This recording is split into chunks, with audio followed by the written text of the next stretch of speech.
stand tall. Words are blades that never fall. Debate like warriors brave. Every thought we give and save. Through the noise we cut clean. Spirited minds sharp and keen. With a spark that lights the night. Join us in this epic fight. Welcome to the Spartan arena, where minds clash and thoughts gleam. In the heat of every word, truth and insight will be heard.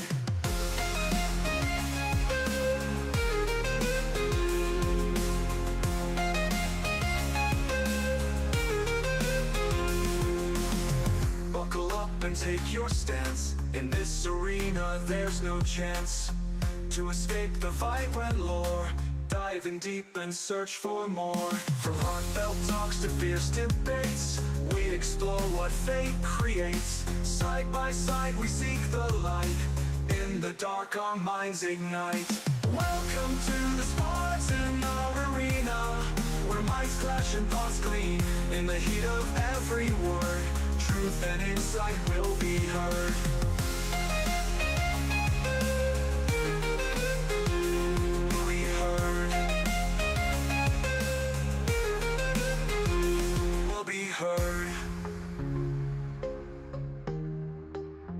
Will be heard. Will be heard.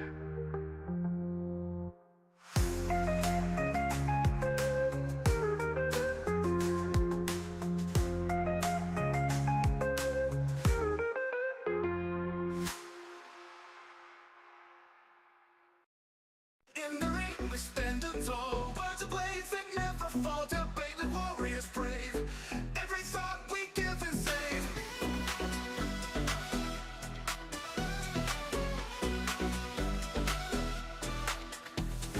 In the ring we stand tall. Words of blades that never fall. Debate like warriors brave.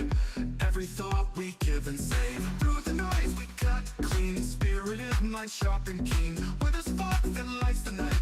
Join us in this epic fight. Welcome to the Spartan arena, where minds clash and thoughts clean. In the heat of every word, truth and insight will be heard. Buckle up and take your stance. In this arena, there's no chance to escape the fight by law. Dive in deep and search for more. From heartfelt talks to fierce debates, we explore what fate creates. Side by side we seek the light. In the dark our minds ignite. Welcome talks to fierce debates, we explore what fate creates. Side by side we seek the light. In the dark our minds ignite. Welcome to the Spartan arena, where minds clash and thoughts gleam. In the heat of every word, truth and insight will be heard. Buckle up and take your stance. In this arena, there's no chance to escape the fight by law. Dive in deep and search for more.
Sorry about that, guys. We're back at another show, another stream. Of course, you know where you're at. You're at Spartan SQ Network. Of course, I'm your host, the Spartan, aka Peter. How is everybody doing tonight? Sorry about the little technical difficulties. Having an issue connecting our new Rumble account. I'm gonna work on that in the background in a minute. But tonight's show, we're talking about looks over personality. That is something that has been a debate for a while. Which one do you prefer? Looks over personality? That is the question of the night. So, the thing we need to talk about. So, I'm going to bring my boy in first. Let's go from there. Let's get this guy in here.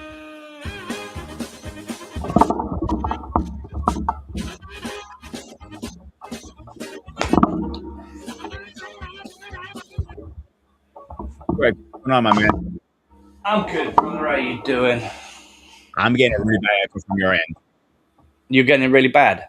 Yes, I can I hear don't know myself. what the problem is. Um, You're hearing you're yourself? not using your headphones, are you? No. Hold That's on. the problem. Give me a sec. Carry on talking. I'll just mute up for a minute. All right. All right. So, I'm still getting an echo. Why am I getting an echo? Oh, I think I know what's That ain't from my end because I'm muted.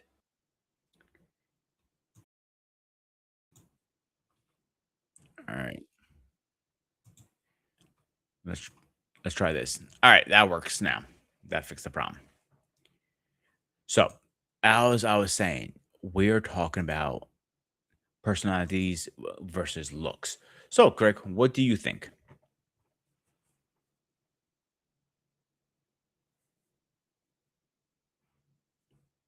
Say something. What's up, man? That's better. Yeah. All right. Sorry, I was just trying to sort out the audio because you wanted me to wear these. What were you saying? Sorry. So, personality over looks, which one do you think is more important? And you can't say both. Personality. Okay, why is that? Because looks would just basically show you how evil people can be deep down Mhm. later on. Personality can tell you a lot about a person. But later on, if it works out, personality, you can. The looks are just bonus. They're just a bonus. Mhm. Personality is where it's all at. Her Okay. personality was brilliant. Yeah, I got with her, and I chose that, and I stayed with her. I have been for nearly 14 years now. Yeah. Okay. So, my thing with personality, with looks, is Go on. you could be the most gorgeous woman in the world, Mm. but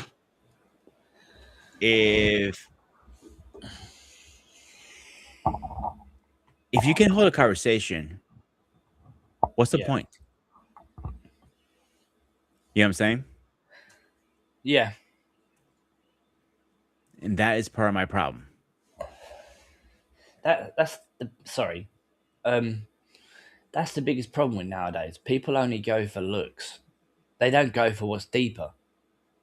Yeah, and they wonder why Mhm. wonder why they've got such a shit relationship with someone. Do you know what I mean? I totally agree with you. So that is one of our major problems. Yeah. But I've been with some of the horriblest looking women in my life. Yeah, Mhm. and they had great personalities. Yeah. All right. Hang on 1 second. Let's get this guy in here. Oh, great! Ow! Evil man. You love hitting yourself, don't you? Yeah, it's only because you Americans love the pain. Git. I Paul. don't know about that. I thought Britain was the home of boxing, so you guys were the original pugilists. Nah, I don't like violence. I don't watch sports. But So, how Paul, you been doing, Paul? I've been pretty good, pretty good. Just trying to, How's the family? family is good. Family's good. Everyone's healthy, and just going into the office tomorrow. I was working remotely for a couple of days, but going back in, so we'll see what happens. Good show Sunday night, though. I was just looking at the numbers and everything. I thought that was a very powerful show last night. I'm sorry, Sunday, Gray Area show on interracial marriage. I thought that was a really good topic. So anyone, if you didn't get a chance to see the show, if you do watch or rewatch the show, make sure you watch it on Spartan HQ Network, and let us know what you think. We love any comments on that, and certainly post your comments in the chat on the replays, and certainly love to get your feedback. Definitely. So, Paul, what do you think? Personality over looks. What's your opinion?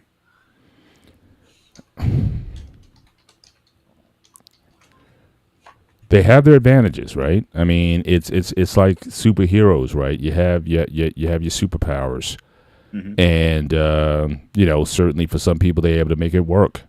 I knew some of the most unattractive guys growing up who could get the hottest girl, and we just never understood why. You thought that the jock football player or the basketball player had the nicest looking girl or whatever, but guys, they just knew how to pull, and they did it mostly on their personality. They were able to, make women laugh, and that's a huge advantage. If you're able to engage a woman, and also the answer to this question is going to be based on what sex you're talking about and probably what age of the person that you're also talking about. So you got to put those variables in there. But certainly for a guy, certainly if you can engage a woman and make her laugh and engage her emotionally, she'll bypass some of that stuff. But for a guy, generally, how she looks is what makes you go over there and talk to her. So if she didn't look good, it's not likely you're going to go over and introduce yourself. So I think that both have their place.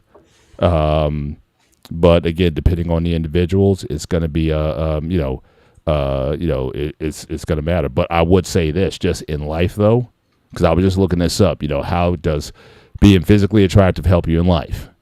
And just the stats that I'm looking up.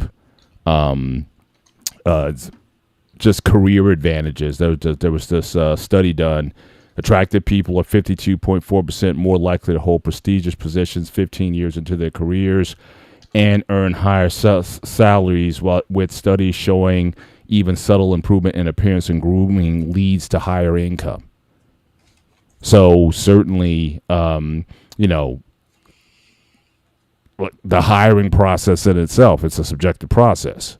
If I didn't look a certain way, certainly in the interview, I mean, again, we did a next gen show on the interview process, and so I talked about dress and dress code and how you should present yourself when going on interviews. I talked about presentation, your smiling during an interview, a firm handshake, and just some of the soft skills. But certainly how you look makes a difference. And you want to be, your haircut, whether you're bearded or not. I think these days it doesn't matter as much. Certainly in most industries it doesn't matter as much anymore. But certainly, but you should be well groomed. So you shouldn't be going in there looking like a member of ZZ Top. In most jobs anyway. So, so I think looks do have a subjective effect on how you're perceived by the general population and in areas of business and other, areas of access. So I may lean more on looks to get you into the door, but I think what keeps you there is going to be your personality. And that goes beyond just an instantaneous sort of interaction or just a physical attraction kind of thing. What sustains you over time is your character, your personality, your ability to have a conversation. And like I said, to engage, certainly talking as a guy, to engage with a woman and keep her intellectually and emotionally stimulated, I think certainly goes a long way. But if I come up looking a certain way or whatever, I don't have the right look or something like that, then yeah, I may not get at least the one I want to talk to. So yeah, I think they both kind of work together, but looks certainly have their place, at least in the initial impression of the individual involved. All right, so I agree and disagree at the same time. Okay, first of all, with a job interview, beards make no difference anymore. I think you know how I feel. Yeah, I said that, but Yeah. but what I said was, even if you go in with a beard, it needs to be well manicured and well groomed. I've seen people who are ZZ Top beards go at the CEO jobs too. You know what I'm saying? Well, if they're CEO, I mean, I don't know about the I don't know about the ZZ Top CEO type. Well, but like I said, it depends on the industry. If you're talking about entertainment or something like that, or certain industries, yeah. But I'm coming from an IT business kind of corporate kind of perspective. And again, even I work with Muslims, who are very devout, and they have their beards. But again, it's well kept. It's not going to be presented in any kind of way. I feel that part of what we're talking about with the field also depends where you live. It has a lot to do with it too. The area. If the area is like most guys have long beards, yeah, that's all you're gonna get. You know what I'm saying? So it won't make a difference. So that's why the corporate rules have changed so much about that. But that's not the conversation tonight. So with the conversation, with a woman, looks have something to do with it. But I feel if you be able to have a conversation with her, she can look past the looks at times. I've seen guys who are ugly as fuck score the hottest girl out there. Sure, I've said that. Yeah, no, I'm not disagreeing. I agree 100% what you're saying. But like you're looking like, how? Yeah, You're scratching your head. yeah. Like it's like, and you ask him like, how? I'm like, you're hot. He's not. He's ugly. And like I feel very comfortable in my sexuality to say, hey, you put time in the gym, you look good, dude. And like some people don't feel weird about that. I feel comfortable with that. And I think you feel comfortable with yourself too, Paul, with that, correct? Mm-hmm. So when you see a guy and like how and like and the always answer is like he can hold a conversation, he can make me laugh, we can have talents talks, we can argue about things but agree at the same time. We can agree to disagree kind of thing. I'm like, I'm doing something wrong here. You know what I'm saying? Right. Now, having said that, when you talk about getting past certain things, are we still talking about sexual attraction, though? It's one thing, like I said, it's again because you can be that guy who has the charming personality. You can also get friend zoned very quickly. Mm-hmm. So again, there's I think also a lot of it depends on the aim. If you're talking about just networking, if you're talking about business, if you're talking about just certain interactions, yeah. But if you're talking about in the romantic space, I think there has to be some kind of physical attraction. Or put it this way: how would you feel if your wife or the woman that you're serious about said to you, Peter, you're such a great guy. Really personality charming. You do anything for me and all that kind of stuff.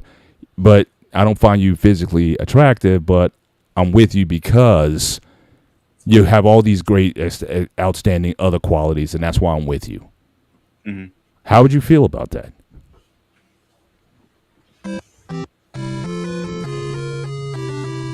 Okay, so you can't say it doesn't matter then, because I never said it doesn't. It does matter, I think. Right. But I'm just saying. But for the people who are saying, yeah.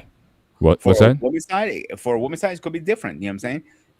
Because I know women who say, "Listen, I don't have to be sexually attracted to a person, but I can be in love with him and still be sexually with him because he has all the right traits." So, but I'm saying, but could you live with that? Take exactly what you just said. I'm not sexually attracted to him, but I love him and I can have sex with him. But she admits she is not sexually attracted to you. Could you live with that? No.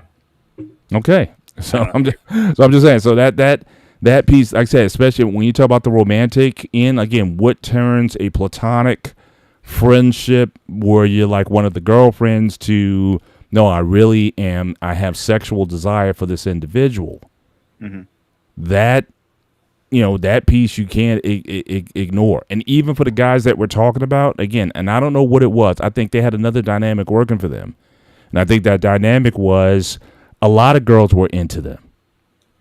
So it almost made them, we talk about this halo effect, right? This idea of how people are viewed.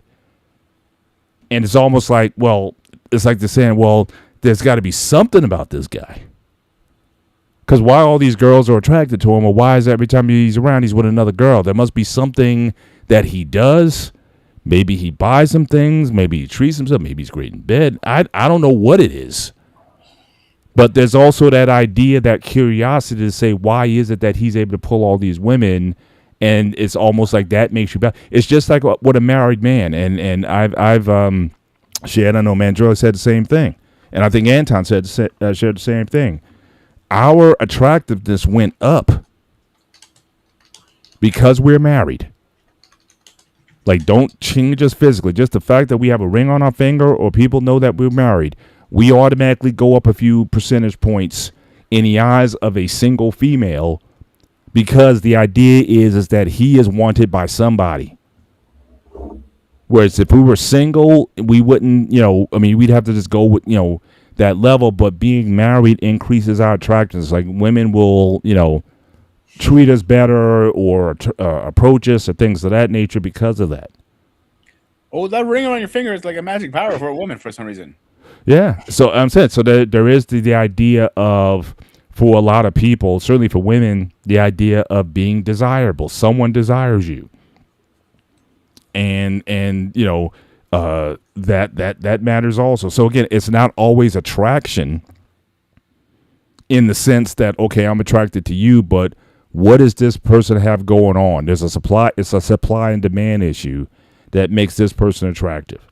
And if he's able to get these women by his personality or whatever, or how that person makes you feel when you're with them, then it doesn't matter. But again, I've seen like athletes, like bodybuilders, for example, right? I mean, I kind of follow that space, and I'll see a lot of their wives and girlfriends, and they're not like the fitness, like on the other side. They're not necessarily bikini competitors or figure athletes or any of those, with the, sexier bodies or whatever. Some are, but a lot of them, their women are like, man, you got one of the best bodies in the world. Every man would be envious of that kind of body, but the lady that you're with is kind of average. But the reason why they're with them is because they support them 100%, that they're loyal and dedicated, and that they win over by their character. But a lot of these guys will tell you that the worst person to date is a fitness competitor, because because you got to be kind of selfish to be in that arena. We're talking about the budget for food, for training, for diet, the supplements that they need to take, and all that kind of stuff. It's a very selfish sport, and so you get two selfish people. Because if she's trying to make her career in the space, and she's doing all these kind of things, also she may not be there for you because she's got her own bag that she's trying to get. Yeah, you guys are in a similar field, and again, some people make it work because they are in a similar space. But some others, they're like, no, I just need someone to support me, cook my meals, and have a good meal at home, and give me support and give me peace when I come home from all the stress and all that, and they get that. But I've seen more than enough guys been around ladies, very handsome guys, and their women maybe not as much, at least to me anyway.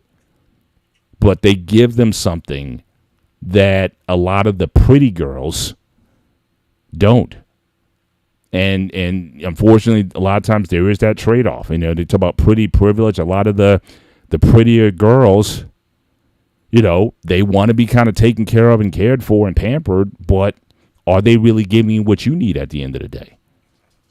And also at the end of the day, what will you choose? Would you choose the pretty girl or the one of character, the one that's going to support you and everything. But again, even then, there's a line, right? Because even as a guy, I got to admit, look, I have to be attracted to you in order for me to work.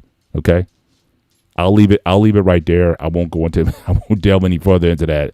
But for my body to function, I have to look at you in certain ways, and I can only think in my mind of so many ways to get myself stimulated. But if that stimulation isn't coming from you, then yeah, that may not work for me. So that's why I said the dynamic between men and women.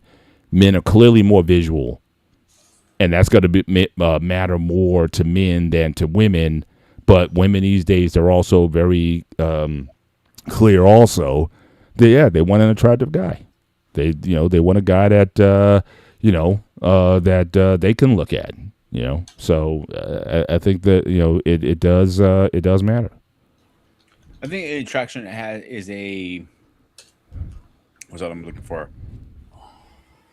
Objective a little bit too, because what's attracted to me is not attracted to you. Right. So let's keep that in mind too. And Right. what I find very attractive, you might look at me, Paul, and like you say, like if you were ever single, like we might be going out and like we see two beautiful women. Let's turn the clock back. You were, I got you. You're problem. single and everything. I hope your wife won't kill me for this one, but you were single. We're out, around town. You see two women. And I see her, and me and you have done this. If you remember, the one time we were, where were we going? New York. Remember, we took the train. Yeah, I remember on a train. I'm trying to remember the. It was by your wife's job. You parked the car. I remember that much. And we were walking. It was Memorial Weekend. Okay, yeah, we went to New York City. Yeah, And as we were coming back to your crib, I saw this attractive woman, and I looked over, and I'm like, man, she's kind of cute. You look at me and go like, yeah, but she's not my Right. cup of tea. right. And Right. I mean, we're absolutely going to differ in terms of absolutely. specifically what we're attracted to, but the issue of being the looks relative to us versus personality. Again, the fact that she looked good to you, though, again, as I said earlier, that's what gets you over there. Mm-hmm. And if it wasn't, then then it would be no go. I mean, most men have their standards or criteria or whatever. If that same girl, if she was 300 pounds, and she came, and it didn't matter, but she was nice. And I would get she was cute, because I've seen a lot of old boy people that have those round faces. So she's cute. She's got those nice eyes and whatnot, pretty eyes, and all that kind of stuff. And she, she's nice, and she would be good to you. Oh my God! But that's not enough, huh? No. Listen, bro. No offense to big women. Big women need love too, but when she's on top of me, I don't need to get pink tank. Well, no, that's just that's just something you keep out of the repertoire. Then I mean, that's just not a move that you can do there. I mean, like if your woman was like 6'2", would that work for you? She wasn't fat, but she was 6'2". I dated tall women. It didn't ever bother me. How tall are we talking about? Taller than you? I'm saying 6'2". Yeah. Like 6 foot? Yeah. Wow. What was that like? Same as it. Everything works the same, bro. Nothing like you hold hands like normal. You kiss normal.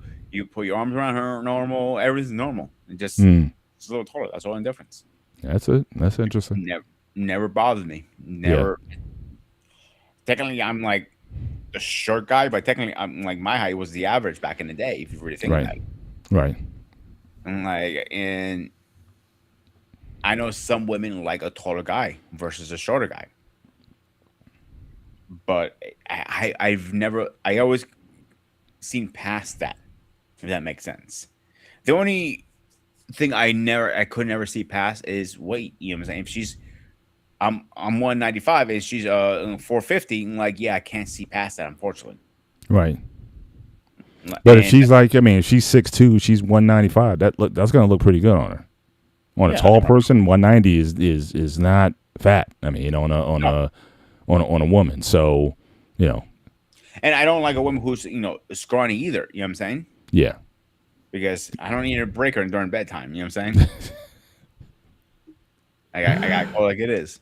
yeah, yeah. But yeah, but what about? Let's talk about. 'Cause I think we're pretty consistent on, again, when we talk about relationships or dating or whatever, or sexual attractiveness is something that matters. So the looks are going to come into play in a certainly, again, at least to get the conversation exchange started.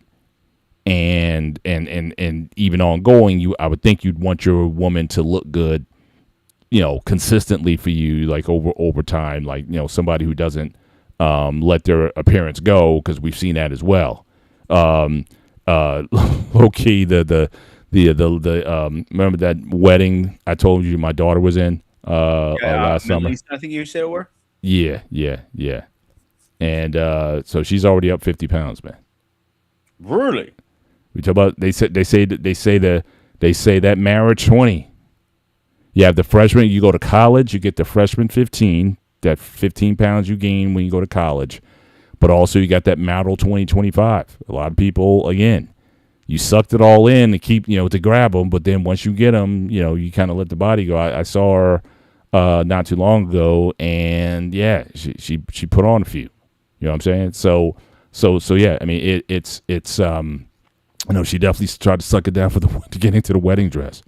But then after that, yeah, you just kind of do your thing. So that even when you start a new relationship, you gain a couple pounds easily on that relationship because you're not paying attention as much where you're eating, you're hanging out, you're going out with her, you might going out to Chili's or whatever. You're not on your diet as on point like before. Mm. Like you do gain some weight when you're in a new relationship. That's facts. Yeah. But I'm saying, when you start settling, you start getting them home cooked meals and things of that nature, or maybe you're not because you're married. You're not going out as much, maybe, and you're just kind of settling in a little more sedentary, and so the weight can come on. But yeah, I mean that's something that happens as well. But again, still, you want to certainly maintain attractiveness to a person over time. But what is your view on looks in life? So take it out of the romantic or the relationship space. What about life? What about opportunities? What about jobs? What about, and again, every job is, I think if you're kind of a blue collar type of worker, I don't know if your looks matter as much, but I think there's certain careers that they want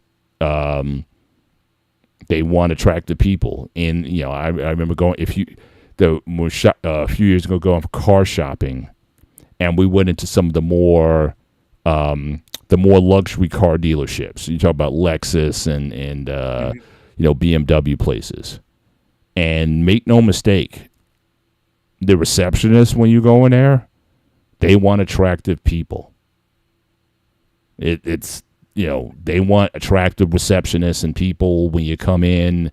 And like, there's one time I went in and I was like, wow. It's like, they say it was cars and sex and cars sells. It's like like the car magazine with the nice woman in the front, where they make sure that they have some eye candy there for you when you're in the showroom. When I had my old car, when I first got it, I got a little fender bender. It wasn't nothing crazy. I got cut off, and I tried to prevent that. It was in Jersey, about your area, believe it or not, and it was like cosmetic. And so I took it in to get it fixed up, and when I got there, I was getting the estimated so I can send to the insurance. Oh, nice tries. You know how that works. Mm-hmm. And when I get there, I was talking to the receptionist. I didn't realize she was the manager at that point. All right. Mm-hmm. And as we're talking, I'm like, thinking about it, like, she's kind of cute, actually. Thinking about, like, seeing, like, let's go outside and check your car out. Let's get a little, see what we're dealing with. She pops the hood, and I'm seeing her stretching out. I'm like, when she didn't look around, I'm like, mm-hmm. Yeah. Remember seeing it in Transformers? He's like, she opens the hood, and he's like, God damn. Yeah. I'm like, that's how my face was. I'm like, holy shit.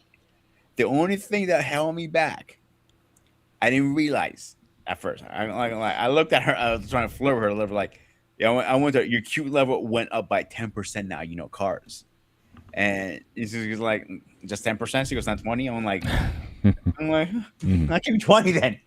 And as I'm talking to her and she's taking her hood down, my hood down, I mean, and I realize there's a ring around her finger. I'm like, motherfucker, I'm thinking to myself. I'm Yeah. like, all right, next in line, like I'm not even like hours late. Even one of the shops I go here, and I was talking to the young lady, and she's very, very outgoing, very pop. She dresses up everybody as sweetie, honey, whatever, right? And I was talking to her. I was like, I'm bringing my car into her, blah, blah, blah, just giving her a heads up. Yeah, cool, whatever. She goes, and she was laughing, like, oh, what's so funny? You're like, I had 20 guys before you. They've been open for a few hours at this point. I go, Mhm. okay. She goes, you're the only guy who didn't have to try to flirt with me in here. I'm like, yeah, what are you married? I'm like, people don't care about this sometimes. She Oh no, goes, yeah, you got guys. Yeah, you definitely got guys where that's like it's like I said, it's just it goes both ways. Yeah. Like married men are tend to be more attractive to the opposite sex, and you got for some guys seeing a ring on that finger, it's it's an attractive thing for them as well. In part because I think a lot of those guys think that, well, if I hook up with, like, if you're only looking to hook up, it's not like you're not looking to break up a marriage. You're just looking to hook up. So if you do your thing, go back. She's gonna go back to her life, and you're gonna go back to yours. So for a lot of those guys, that seems to be the motivation as to why they'll pursue women with the ring on the ring on the finger. But just in general though, like I said, just professionally, I think it helps you. I think that if again, just my subconscious mind, you're going to interview several people for the same position, and they're all qualified skill wise. They have the skill. But nature wise, though, you're going to be attracted to, or you're probably going to hire the one that you feel most attractive. And that's male or female. I just think that's just a normal human thing. And that's why I've always said before that hiring decisions, yeah, merit can matter to a point. But at the end of the day, is whether or not that person likes you or not. And that could be based on your looks. It could also be based on your personality. But, certainly for a lot of people, you can't help say that those looks will get you into doors. I know just even going out, this used to be a thing with clubs back, and I don't know if it's still the same case now, but it used to be back in the day with clubs. The attractive people got in. Like the most infamous club that I've ever heard of was Studio 54. This was like a big disco club back in the 70s and the early 80s. I remember hearing about it. And yeah, I mean, you had a guy in line, and he would just go through the line and just look at it's like you, not you, not you, you. I mean, it wasn't just. It didn't matter how much money you had, unless you were like an A-list celebrity or something. Because Michael Jackson went there, Paul McCartney, all these famous celebrities used to go to this establishment back in the day, and it didn't. So those guys got in, and it didn't matter what they looked like then. You know what I mean?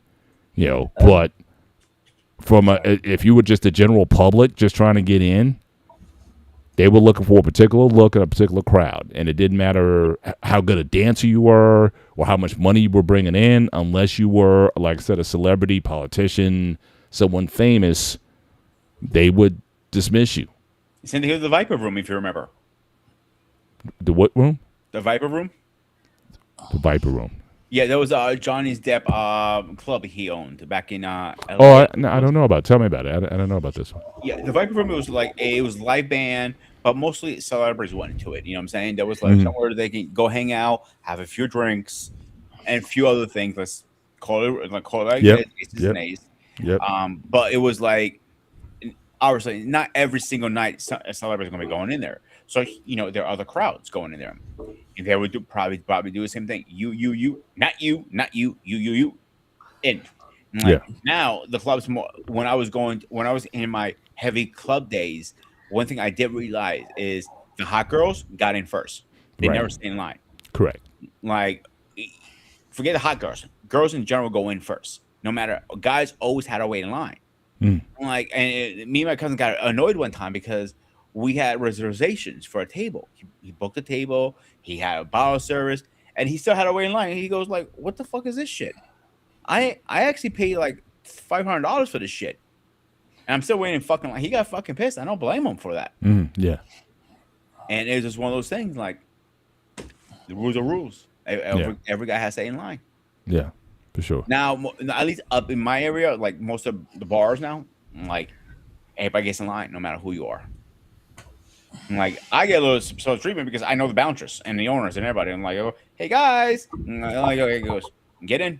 I'm like, like, go get give me the dirty looks. I'm like, I don't do shit. If you know these guys, then you can have the same treatment. Right. And I know the DJ and everything. So, but that's a different conversation, of course. But you're right. It's the great example. I knew a dude, great physique. He put his time in the gym. He had always a good looking woman on his shoulder. I'll give him that. And he always had cash. I mean, like he never had issues buying a house. Never had issue buying a car, motorcycle. He always he likes something. Goes, boom. And like when you hear this, he always had it in his pocket. Right. Even to this day. Well, hang on to that. That's a question that I'm gonna ask you a little bit later on. I'm gonna ask you that. But Craig, I think you had a comment. Just want to make sure. Yeah, I was going to reply to what you were saying about the fact of only letting the pretty ones in. Have you guys ever seen Kevin and Perry Go Large, the movie? No. No. Kevin and Perry Go Large. Like Kevin and Perry Go Large. Okay. There's a part in there where they're DJs. They're literally Kevin and Perry. Kevin's a bloke. Kevin's basically really a woman, but dressed up as a bloke, right? And they're basically DJs. And, okay, I'm looking at it now. The guy out, and he comes outside, and you got a great big queue to go into the Ibiza nightclub, and there's two girls covered in like zits and all that sort of thing, like beautiful girls, but they're covered in zits. They're ugly. So the guy comes out, pulls out this mirror. He goes, "You girls offend my mirror." Ugh. Right, basically sending them on their way. Right. Because there's a certain class of girls we like in here, and that's these beautiful ladies. You girls offend my mirror. Ooh. Do you know what I mean? It was meant for a joke. Yeah. But I think that comes to what you were saying as well. Yeah. Yeah. Do you know what I mean? Absolutely. Yeah. Like I said, just getting you into the door. Like I said, interviews, anywhere where you're trying to get access. Into schools, I mean, like I said, we're just as a human being, like, again, all these people, or you got 3 or 4 candidates and they're all qualified and whatnot, which one you going to go with? Yeah. Unless you have some quota or criteria that you're going for, you're going to go for the one that generally, like I said, you like and or you're the most attracted to. I've known guys, you can sell, in certain areas, you can sell your personality. Sell your intelligence, your skill set, your knowledge, your experience, all those things. And if that's above everybody else, then more times than not, you're going to get the job. But then, like I said, if you're talking about amongst equals, your looks are going to matter. Mm-hmm. And that's in everything. I'm not talking about just your, what you were born with, but again, how much time do you put into your physical appearance?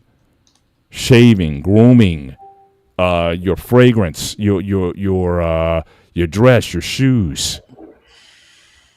In some areas, they want to see that at least at the very least, because it may not in your day-to-day job. Because every job I've gone on, most people are casual. I wouldn't even say business casual.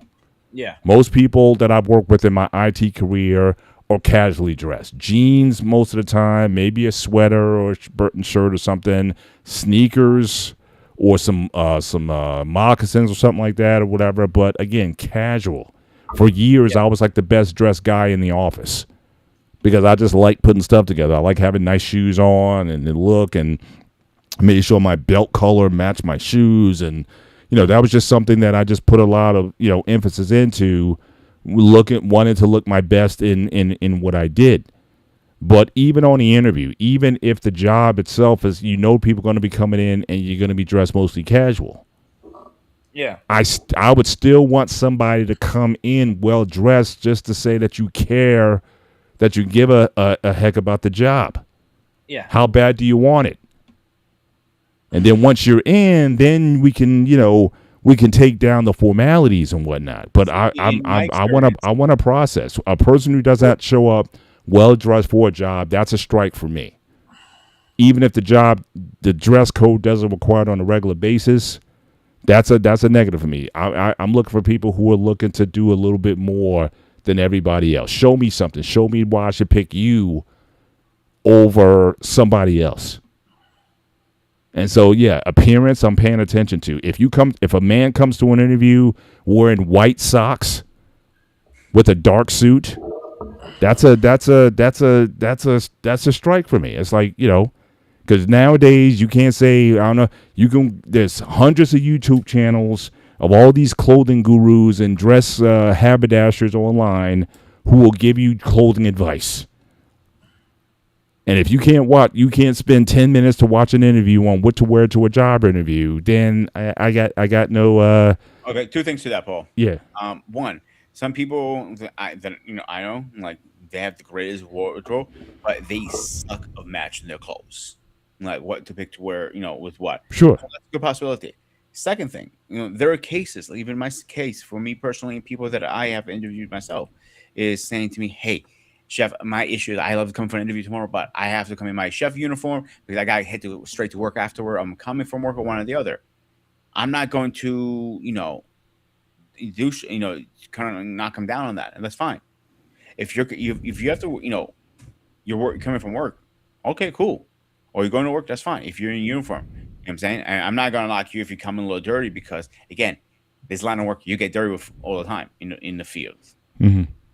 Now the question I'm going to ask you, that's where it really matters. If I ask you, how do you make a chicken soup, and you don't know, that's where red flag come into me. I got you. Like I said, skills pay the bills. I'm not saying that skills aren't important or should not be the most important.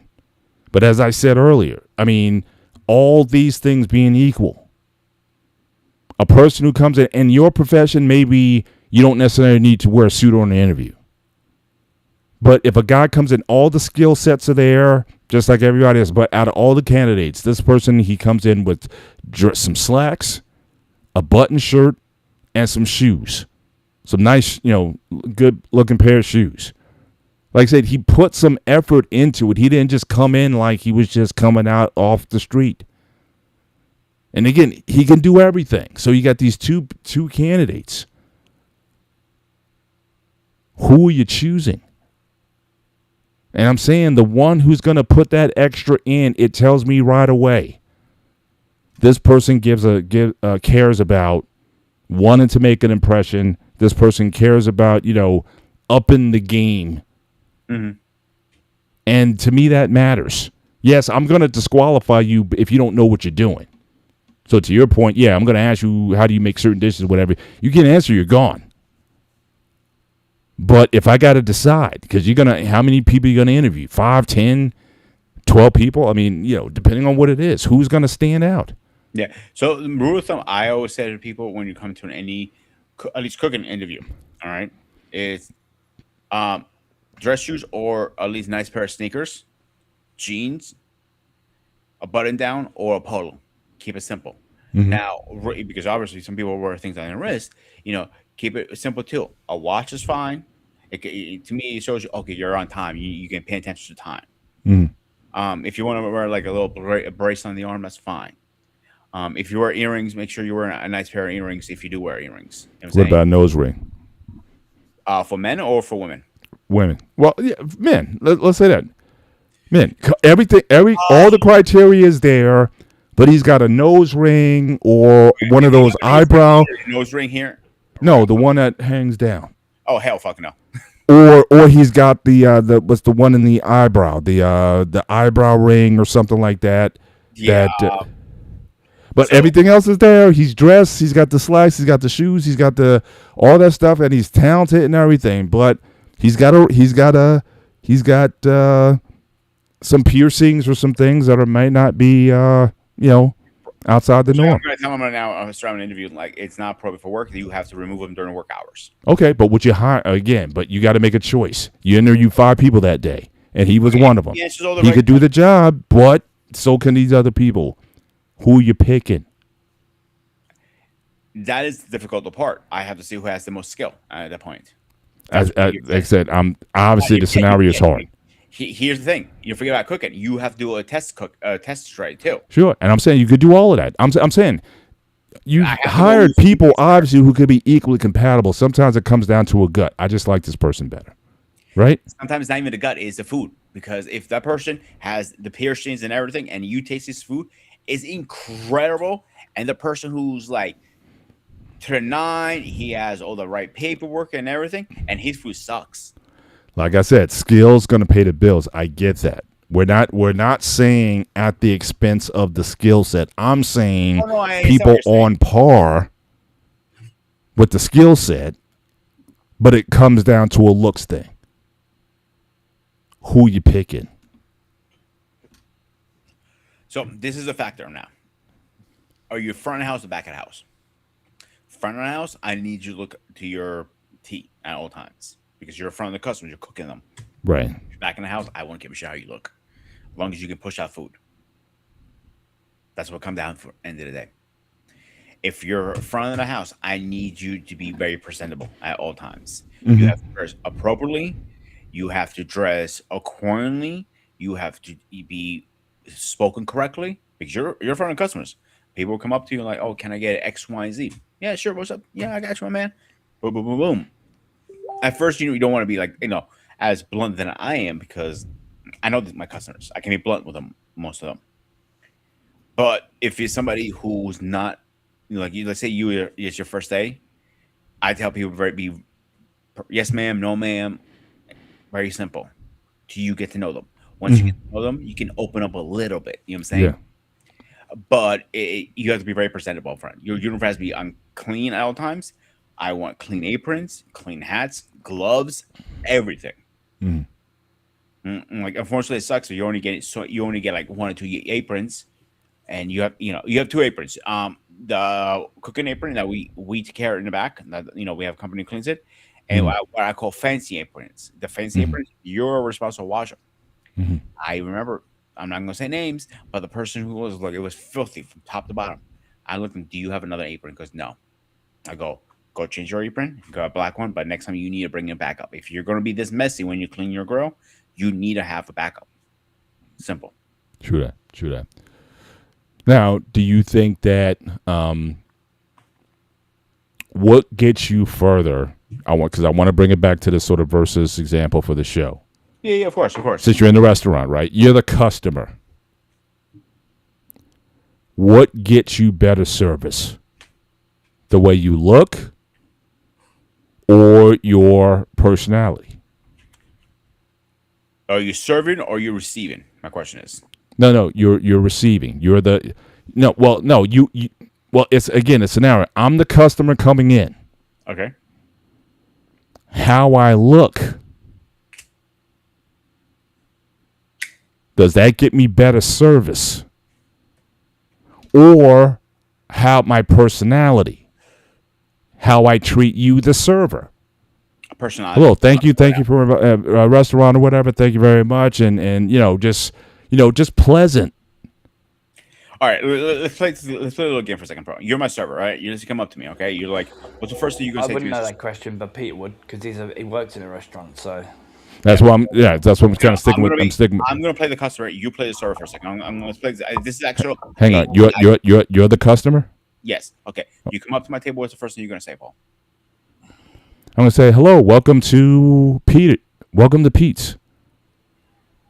My name is Paul. I'll be your server today. Can I start you guys out with an appetizer or drink? May I start you guys out with a drink? Again, if you guys, but hang on. So I'm the server, right? I'm the server. Depending how you, because I know I've been treated this way. My wife and I have been treated this way. Remember when I was telling you that when we go, one of my peas as of late is when you're going out to dinner and you go into a decent restaurant, not a diner, not Denny's or whatever, but you go into a place you had to make a reservation for, a nice Italian restaurant or whatever. I told you that my wife and I, we like to kind of dress up a little bit. This is a date night for us. So I like to wear shoes. I like to look good. I like to wear a jacket. I like to, and she likes to wear, her dress or something sexy or whatever. I mean, we're dating. This is, we're attractive. And I've seen that we oftentimes get treated very well just based on when we show up that says, hey, that's an attractive couple. That's a decent couple. I treat those guys well. Either A, they're going to give me a really good tip or they're going to recommend this place to other people. But then you got people who show up in the restaurant and they're wearing sneakers and jeans and hoodies and they're wearing their baseball caps backwards at the table. They're not presenting well. But again, this is supposed to be a fine dining establishment, or at least a somewhat, So I have a a question. little bit upscale. Is it a dress code? That matters. Not a hard one. Like this, I know there's restaurants where it's like dinner jackets a must for men, no jeans or whatever. And I know there's some, but like I said, some restaurants I went to, the one place we did go to, I actually looked it up because I'd never been there before. The first thing I looked up was, what is the dress code? They said like spiffy casual, slacks, jeans, no offensive t-shirts and stuff, it wasn't like that. But when we got there, unfortunately, you had people there who were dressed like that. So And I guess my thing was, it's like, look, this is you go to a place, you're with your lady or whatever, you want to be in an environment with some classy people. And not everybody was classy there. So you I'll know? tell you this. They did a training seminar a while back, and the training seminar said we don't want to need to judge our customers by their appearance. Like, don't judge a book by a cover, because and they had simulations. There's one person who looked bummed down. He thought he had not even 2 pennies in his name. He thought he was going to be like a dash and dine kind of thing. You know what I'm saying? Yeah, He actually had more money than everybody in that restaurant. I'm sure. So you cannot go off appearance sometimes. Appearance can go both ways, unfortunately. Now back No question. Yeah. yeah, back to hospitality services. When I'm interviewing for a server, I'm looking for bubble personality, meaning, hey, Paul, well, or hey, my name's Peter. Welcome to Sparklin's restaurant. How can I, how's your night going? And by the way, can I get a drink for you to start you guys out with? By the way, I love your tie. That is an awesome tie, ma'am. Your office is on point today. I gotta give you a compliment on that. That is a bubble cup personality. That was what we were looking for at first. Right. But everything you just said, or that person just said, was based on how my wife and I came in and looked, and she paid attention to it. Everything you just said was based on how we looked, how my wife looked, how I looked. So we basically gave you a layup to be nice to us because of the way we presented ourselves when we came into your establishment.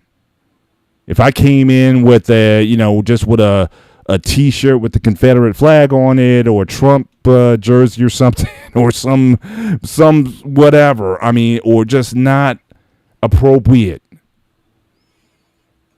she can't say any of those things. Hey, I really like your T-shirt.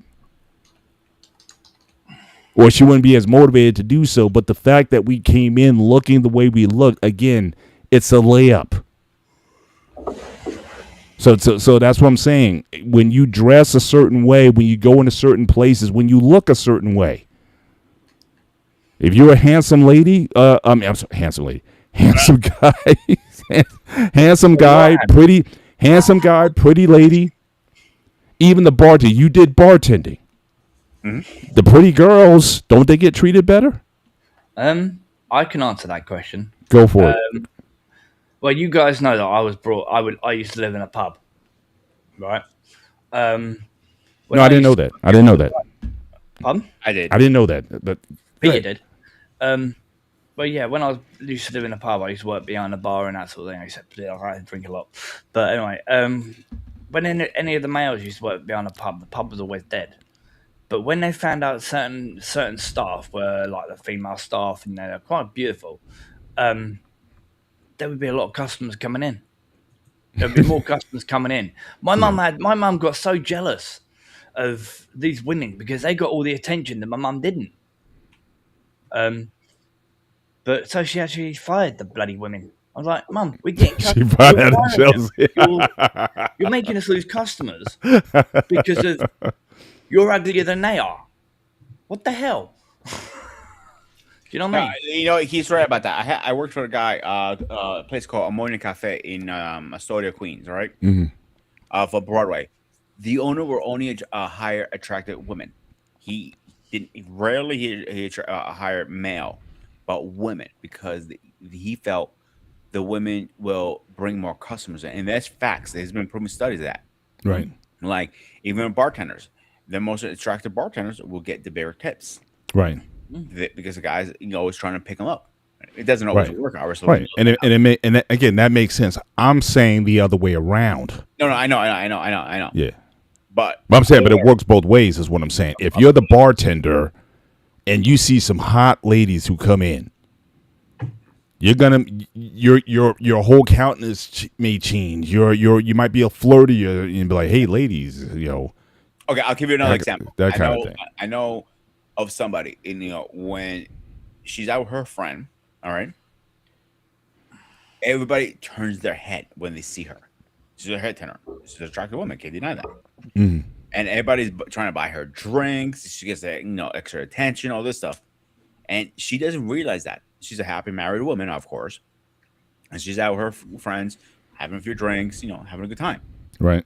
But I keep telling her, listen, people are throwing themselves out. And I'm like, I don't care. I'm married, and and that's respectful. But that goes to your statement right now. If you're attracted, are you going to get more special service? Absolutely.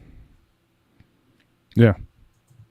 Yeah, and so again, I will put that again as another check in the, since we're talking about looks versus personality, I will put that in the looks department. Correct. Now again, I've known some guys or some girls, they can go in, you can own the room. Like I said, if you can make people laugh, especially when it comes to like parties and whatnot, there's certain certain people who will be invited to parties and gatherings because that they're gonna light they're gonna light the place up. They know how to mingle. They know how to make people laugh. They know how to tell stories that just get people just laughing their butts off. And just automatically, those people are just drawn to you. Like you can even see in the party, it's like a house party, and you got people on different floors and stuff like that. And the guy who's like the life of the party because he's got surrounded by all these people as he's sharing stories. So again, very personable that way, and again attracts certain people. Now some women or people that might be attracted to that, physically or sexually attracted to that because of not only their ability to be funny, but again, their ability to pull people in. I think there's something about people who are able to pull crowds. Because especially you look at most of these comedians, right? How many times have you seen an attractive looking comedian? A lot of comedians aren't. Never. In fact, that's one of the reasons why they became comedians, right? Because they kind of play off of the fact that, hey, I wasn't a football star, basketball star back in high school. I wasn't good with the girls. I was the class clown. Why? Because that's how I got likes. Because I wasn't the handsome guy. I was the nice guy. I was the funny guy. I was the jester. And that's how I was able to get in with certain and get invites or into certain crowds or whatever, because I knew my skill set, but it wasn't going to be because of my looks. So some people can work that, but to me, that's like a skill.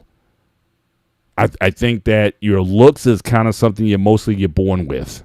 Yes, you can work out, you can build your body up, you can do certain things, but as far as face, your face is your face. But you can, depending on your hair, you can style your hair a certain way. You can style your beard a certain way. You can do a lot of different things. Change your clothes there's a lot of ways you can sort of artificially improve or enhance your appearance. But, personality wise, though, that is something I think those people are kind of like, I think that's rarer when you have people who have that kind of personality that can draw or attract people to them. I think that's just a very different skill set. It's very difficult to be funny.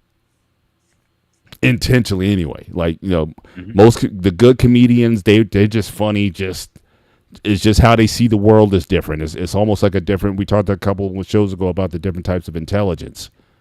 It's almost like another type of intelligence that they're able to make irony and humor out of their childhoods, out of their circumstances or situations, and make it funny. Most people can't do that.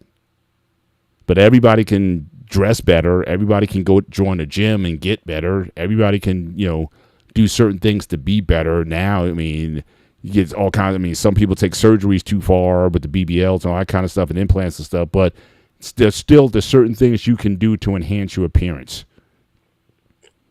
But being charismatic, which is really, at the end of the day, what we're talking about, charisma is, I think that's a rarer talent. Now, if you're able to combine looks with charisma, then it's like the world is yours. You can, if you get skills with charisma, you can, you can do a lot of things in the world with that type of skill set. Mm-hmm. Brains and beauty, yeah, you can go for a brawn and brains, yeah. You're gonna be in a lot of rooms. Exactly, the ability to read the room, yeah. You're going to be in a lot of situations that most people can't get into if you can combine those sort of things. So again, I think it just helps you navigate the world when you look a certain way or you present yourself a certain way. If you work in sales, yeah, looks is mad important. And like I said, I come from the old school. Again, one of the reasons why I was clean service for so long, because again, I was taught that in sales. Now again, I get it. Today, different landscape, but you're talking about the 90s. Clean shaven. Don't trust a man with a mustache. We were taught that. But clean shaven, looking good, dressing well, wearing a business suit, dark suit, red tie, white shirt. Polished shoes. No, you were instructed in those things back then, and I think still, like I said, all these channels with all these style mavens and grooming guys talk about how to dress, not only how to dress for business, but how to dress casual. Like, you got a lot of guys. I wore a tracksuit today because I had to take my wife out. She had to get some things done. So I wore a tracksuit that I could already see some of the style maids and say, look, you're 56 years old. Why are you wearing a tracksuit? I just like tracksuits because, again, it's comfortable. I can move around. I'm comfortable in them. Tracksuits, I got the matching sneakers and whatnot. I'm good. But some of these guys will say, you should dress your age. 50-year-old man, he should wear jeans and maybe a sweater and some moccasin shoes and things of that nature, whatever. But certainly there's people out there who believe that, again, dressing also appropriately for your age. Like a 50-year-old shouldn't necessarily be dressing like a 20-year-old or vice versa. So that some people will make that case that, again, all part of that attractiveness that makes you more successful in the world.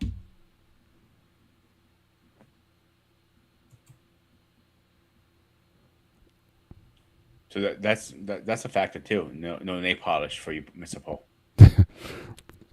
Well, not necessarily. I mean, a clear, because you did have some guys who were like, yeah, it's okay for a guy to go get a pedicure. Like, your nails should be trimmed and they should be neat. And so a lot of times, once you go and get the pedicure, they may put that clear coat on there to protect the nail or whatever. But that doesn't, but no pink fingernails or anything like that. No, at least in most cases, no. That's not what, that's not the intent. But certainly, having those kind of having those kind of things, no way color attracts people. Yeah. So what's it? Power dressing does get doors open. Yeah, for sure. But again, certain rooms, certain clubs, certain environments, even if you're at the golf course or you're in the social clubs, for some people there is a dress code. And the thing about it is a lot of those dress codes aren't written, but a lot of times it's observed. And so one of the things that I do, the last few jobs I've been on, the first thing I always try to do is I looked at how the management dressed, how the CEO dressed. And I always thought, I just kept that in my mind because I was thinking, okay, well, at least I need to dress at least at that level or above. I was just taught that. Always at the level that you're at, read the room, assess it, and then dress at that level or above. So I've always had that, that kind of mindset that I wasn't going to be underdressed for any occasion. But I do think there is appropriate. I think there's dress for every occasion. I think there is there is certainly an opportunity to wear a tracksuit. There's an opportunity to wear slacks and moccasins or a nice vest or polo or something like that. There's all kinds of codes. I think there's something to wear to church. I think there's an appropriate. I don't believe necessarily you have to wear quote unquote church clothes per se. Like I don't think you need to wear a suit to church every Sunday or whatever. But again, a nice shirt, a nice buttoned shirt, slacks, good shoes or whatever. I mean, I'm not saying go to church in a tracksuit necessarily, but some churches, I get it. They're like, look, come as you are, doesn't matter or whatever. Just don't wear something indecent. But I do think there's just certain areas where I should be able to go into a place and not attract too much negative attention to myself because of how I'm presented. Body odor, same thing. And that can go the other way. Too much cologne. I mean, like I said, I shouldn't see you. You shouldn't pass by me and I'm smelling you. You're 20 feet away from me. I'm still smelling you. You should not leave a trail. I always say absolutely. If you remember when I used to do the grooming stuff on the channel. Yeah. Most people don't know the trick. They start spraying. Exactly. Yeah. That's the wrong way. The best way to do it is simple. If you want the 360 effect, is both sides of the neck, a little squirt up behind your neck, and your wrist. That's it. Yep. You walk away. Yep. When you're spraying on your clothes, it stains your clothes. To be honest with you, because it is alcohol in it. It stains it. So yeah, I do agree with that part. Is you don't want to leave a trail when you're walking through, and also you have to realize when you're wearing a cologne, what kind of cologne for what event are you wearing? Exactly. Yeah. It is I call work cologne. It's medium to strong. I call it, meaning like a Kevin Klein Eternity. That is a good one to go with, or blue. Like a Gucci black or Gucci gilt. That is a night cologne. Yeah. Or So what was I know you had some killer fragrances back in the day. So what was your going to the club? I have a shitload of collections still. So I like people who don't know what to buy me. And like they always say, "Hey, your birthday's coming out, or Christmas, or some kind of event." I'm like, oh, I don't know what to get you. And I don't ask me because I'm not gonna ask for anything because that's not who I am. And their go-to is cologne, always for me. Mm-hmm. Yeah, if that makes sense. Oh yeah, for sure. Yeah, but no question. I mean, so I think you need both. To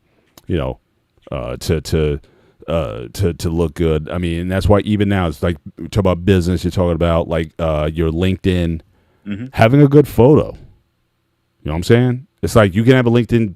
You don't necessarily need a LinkedIn picture, but people want to see stuff. So having a nice, it doesn't, maybe not a professional. I mean, especially with the phones, with the technology now, you can take some pretty nice profile shots on your phone, But again, dress a certain way, have a certain hairstyle, like the way you pose. Not always head on, but that kind of side shot or whatever, that profile shot. I mean, people want to see, sort of attractive people. If you're going on a dating site, That was one of my questions. If your looks matter on a dating site, and yes, 100%. Yeah, I mean, I would say then it's like 90-10 at that point. Quick question. Do you have to do it if you're going to go on a date or whatever? Would you have to do it like you treat an interview? Your looks, way, yes. how you dress, how you behave. I think a lot of it may depend on where you're going, what the date is. If you talk about a picnic in the park or something active or a beach or something like that, then yeah, you're not going to dress up like an interview. But again, if you're going to a nice and again, if you're going to like a coffee shop or something like that, I would say even then, like say you're going for coffee. Yeah. I would say I don't mind. Certainly jeans, I don't mind, but I'd rather wear shoes. Like if I'm meeting, want to make an impression, because I think jeans. The nice thing I like about jeans is that it's a rugged look, but you can also dress it up based on the shoes or boots that you wear. So again, I wouldn't wear sneakers ever on a certainly not on a first date. Sorry, can I ask what? I know what shoes are, but I've heard a lot about sneakers. What the hell are sneakers? I only wear them on your feet. That's it. Well, like what the athletes wear, like what the tennis players wear, the basketball players wear. I mean, athletic shoes. All right. Okay. Yeah. So, what do you call them in UK? What do you call them? Plimsolls. Okay. Basically, they're rubber on the bottom. They're very bendy, but they're elastic around, so they can stay on your feet instead of thinking. But you can stay comfortable but fit at the same time. Yeah, for sure. Move around a lot more. You call them sneakers. Yeah. Dusty. Yeah, casual, smart dress for coffee. Yeah, like I said, jeans. You can always dress it up with that. Especially you wear a sports coat. Again, depending on the time of year. You can do a sports coat with a nice button shirt, jeans, nice shoes. That works in a lot of different areas. Even in a dining situation, that works. But I wouldn't wear sneakers. I wouldn't wear just a T-shirt with like this. Like here, I got Star Wars 1977. I wouldn't wear that on a first date. Even if she was into Star Wars. I'll find that out when we're talking. Or let's say, hey, you want to have a binge Star Wars night, or if the next Star Wars movie comes out, hey, you want to go see it or whatever. Then we can do our merch and bring our lightsabers and stuff like that. That's fine. All right. But on an initial, I'm looking to make a good impression. Okay. I may wear glasses. Like I don't need my glass all the time. The glass I'm wearing now, this is for screens and monitors because it takes the blue light out, so I don't need it. And I don't necessarily need to wear glasses all the time, but I do wear glasses. It depends. Sometimes, depending on the look, I may wear glasses to make me look smarter or more depending on the situation. Yeah. I may want to do that. So yeah, I definitely believe in dating. I think you dress to impress. I think you do. I think a woman, you should dress to impress. Now again, there's the coffee date, there's the tea date, there's the formal dinner date, there's the evening out to a play or a show date, there's the movie date. There's all kinds of scenarios that you can do, but I think you do want to present yourself in a way that makes you your most attractive in that setting. Now the thing is, it's also easier when it's a lifestyle, because what you don't necessarily want is, okay, you got them into you, whatever, and then down the line they stop dressing for you, because that's never who they were. They were just trying to impress you. Like I said, for me, I've been with this for 30-something years. Like, this is just something that I do. Yes, I don't mind wearing the T-shirt and stuff like that, depending on where I am, but I know where to dress it up where need be. But if I was going on a date, I forget what I wore for my first date with my wife. I forget. I swear, I remember what she wore, though. She had these nice jeans. She had these nice burgundy jeans on. She had this nice white blouse with a top or whatever, very nice. you know. Yeah. And I forget, I don't know what I was wearing, I forget, but it was definitely spiffy. It wasn't,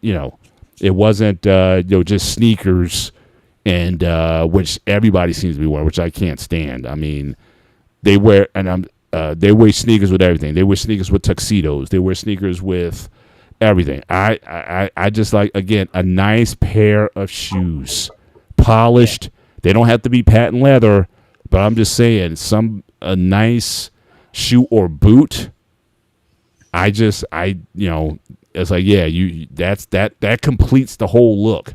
But just to throw on some Nike Airs, I can't stand it. I always believe, and I'll bring in next to Nathan. Hang on a second, right? I always believe every man needs at least one or two good pair of shoes. Like, maybe I'm a little going on a high end here. Again, these were gifts, so that's why they're like, I don't know if you want to accept this as a rule. I have a pair of Gucci's in my were the best shoes I ever have, because they're the most comfortable shoes ever. I feel like I'm not wearing anything, but it's just like, my point is trying to get to. I have a nice pair of shoes. I have a nice pair of sneakers, and I got beat up sneakers. I got nice boots. I also have beat up boots. So it depends on the scenario. What it is, like everyday shoes, I go to work. I just wear my beaters. And like, I'm going to work. I'm gonna once I get to my go to work, I'm gonna change my shoes into my work shoes. Yeah. I don't want those shoes in here. So let's get this guy in here.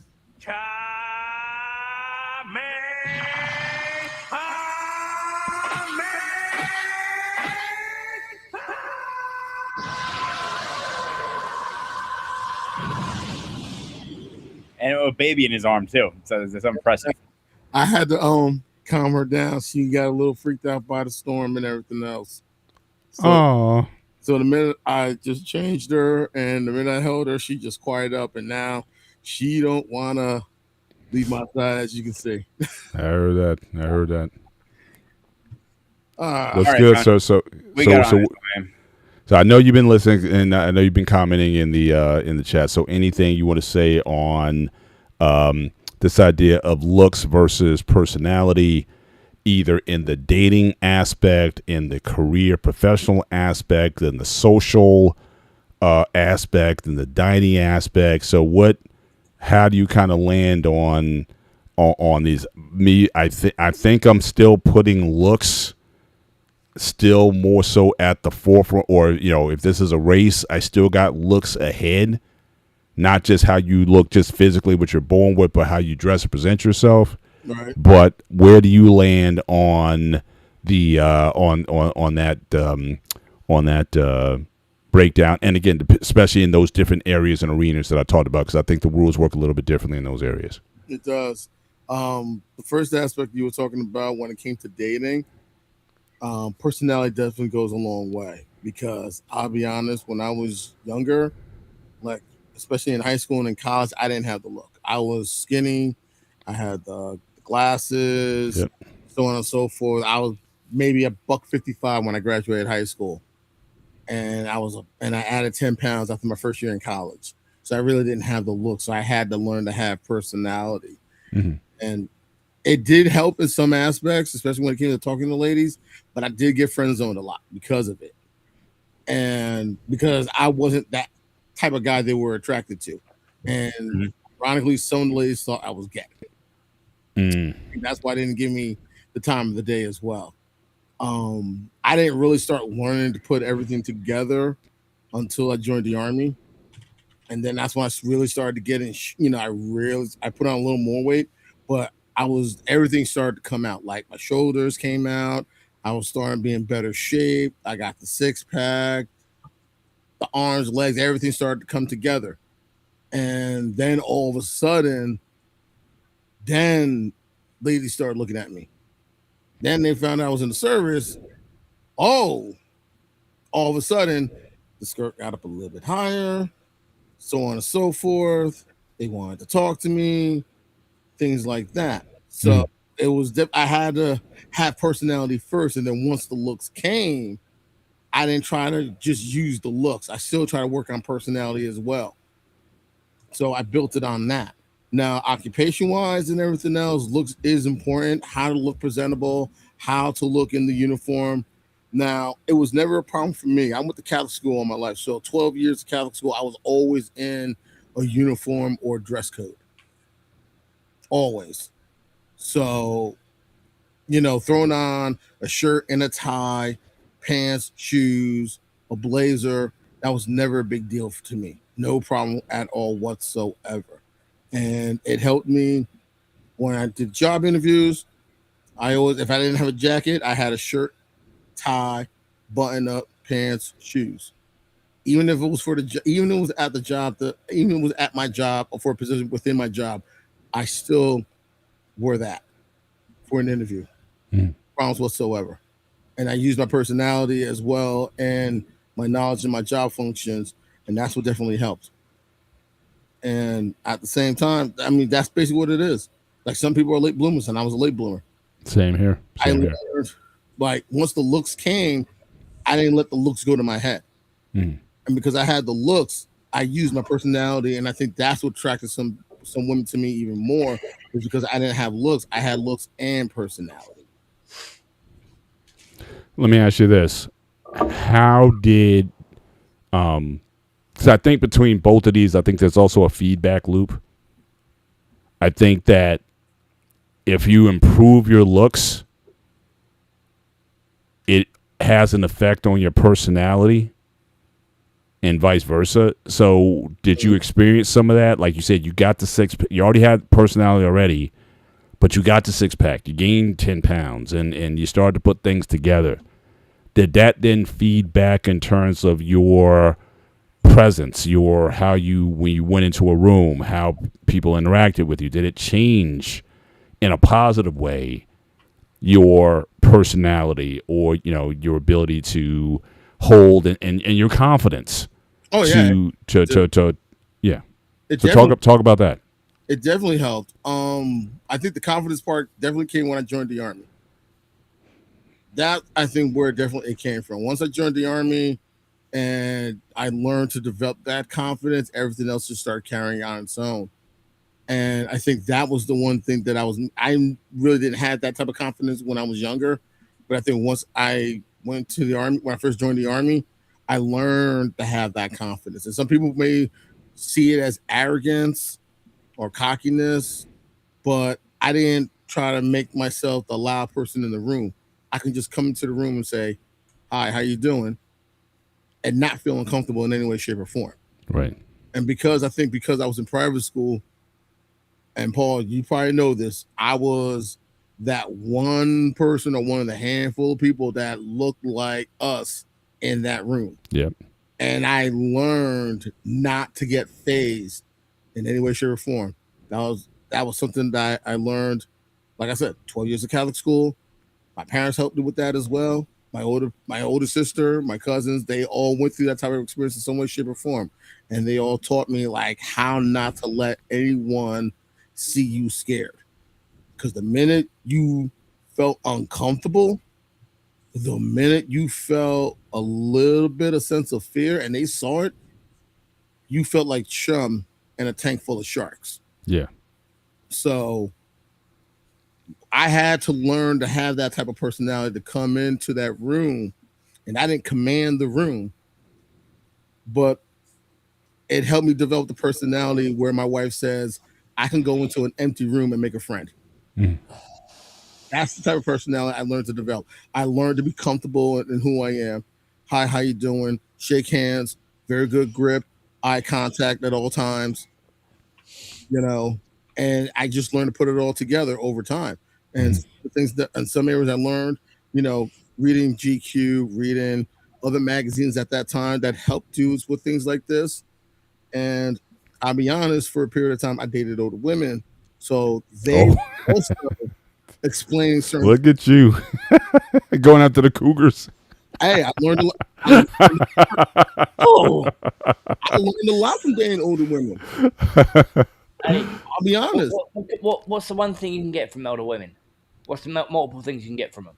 Knowledge. Security, love, loyalty, and experience. Mm-hmm. And I learned a lot of knowledge from What them. kind of experience you're talking about, buddy? You dirty bugger. These both of these fuckers know. I'm known for all going after the cougars. But Peter, only you would know that.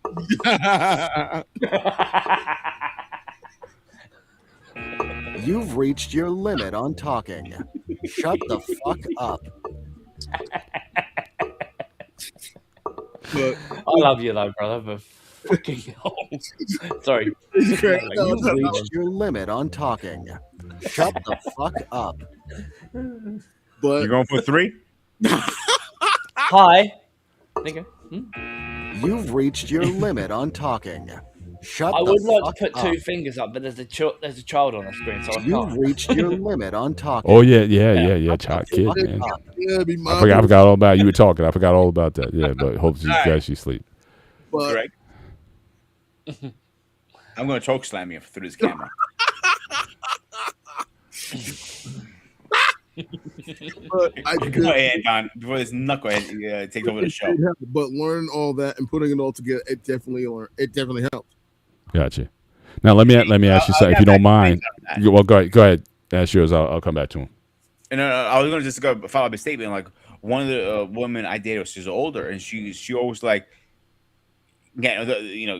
go for the shoes, go for the right dress, with this and that. It was like, seriously, I didn't realize how important it was back then. I was so young, but Yeah. when she was older, she had the knowledge to say this makes a difference. Mm-hmm. Compliment them on everything. Learn to be a listener. Yeah. Learn to have great conversation. Know how to carry a conversation.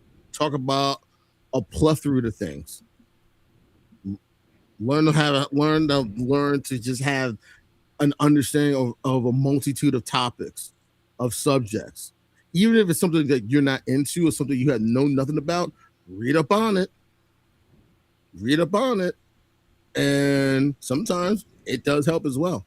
And a lot of those things that I learned from dating older women, I took that and I applied when I dated with younger women.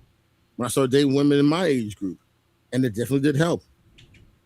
Oh yes, that is true, because some of them did help me and how to put things together as well. On top of that, so I think sometimes if you've never had a chance to learn those type of things, and you've been in a type of a situation where you've dated older women, they're going to take the time to teach you those things, because they see something about you, especially in your personality, and they feel like, you know what, I'm going to mentor him. I'm going to, and it paid off. Seriously, it paid off. So let me ask you this then. When you met your wife, if she was to say, what was she most well, first of all, what attracted you to her most, and what do you think attracted her to you? I mean, what do you think when she met you first time? What do you think was the difference? Do you think it was your personality, the way you looked, or how do you think that makes that makes sense? Both a combination of personality and looks. She caught my attention.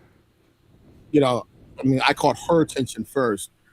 She was really cool. Yeah, I wasn't really like thinking about dating at that time, but for some reason she was attracted to me. I guess maybe it was how I carried myself. Maybe she liked how I smiled, how I stood, things like that. 2 things, and then when we started talking, 2 things she asked me to see whether or not she was willing to say, okay, let me give this man a shot. She asked me if I was a registered voter and if I had a library card. I told her, yeah. I told her I've been a registered voter since July 22nd, 1994. That was the day I turned 18. Mm-hmm. And I actually showed her my library card. And when she saw those 2, and then when she saw the library card, then things went from there. Wow. So she had an idea that obviously, she wanted someone who was engaged, certainly in the world around, understanding, what's going on, being engaged in the voting process, a reader, someone, who had more than just brawn, but, substance, intellect, or that sort of thing. But how did she look at you physically? Did she say, oh, it's like, man, that man looks good, or, oh, he's cute? My wife said, so because I asked her, it's like, why'd you go out with me or whatever? What'd you think of me first time you saw me? Now, mind you, at that time, I'm 6'3". I was maybe 158 pounds at that time. When I graduated college, I was 147 at 6'3". So I was skinnier than you. So I know what it is to be the skinny, nerdy, eyeglass wearing guy. And she just said, "Oh yeah, I thought you were cute." Just kind of like in passing. She didn't say, "Oh, I just thought you were just so dreamy." I didn't get any of that, stuff. But thought she was annoying at first, right? What's that? You thought she was annoying at first.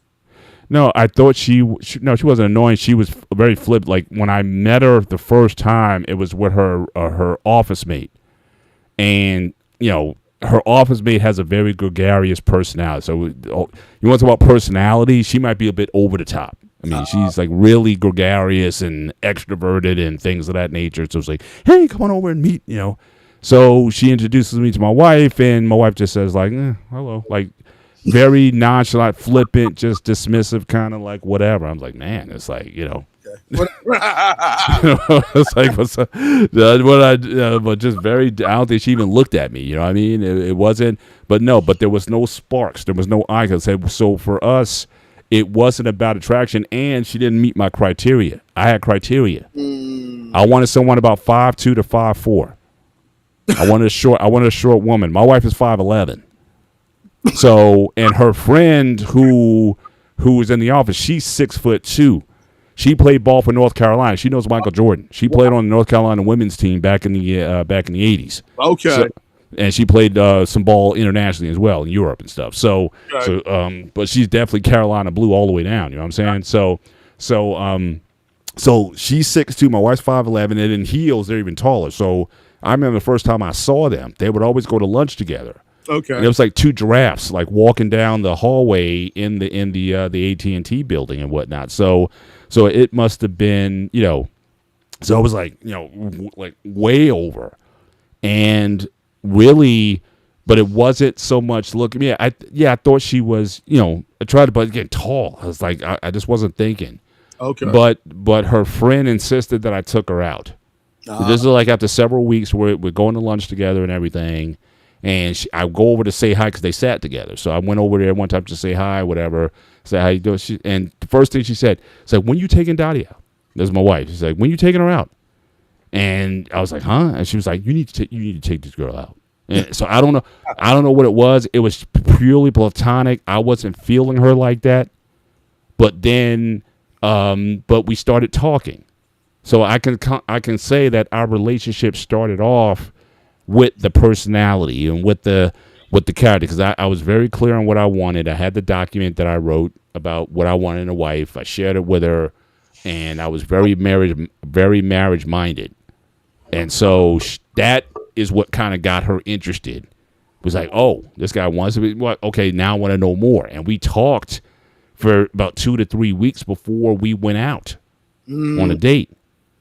And so, but that's when things started to come together. That's when I started to notice, it's weird, her body, like it was always there, but I wasn't peeping her like that. Right. But then it was like, man, she's got a nice body. Yeah.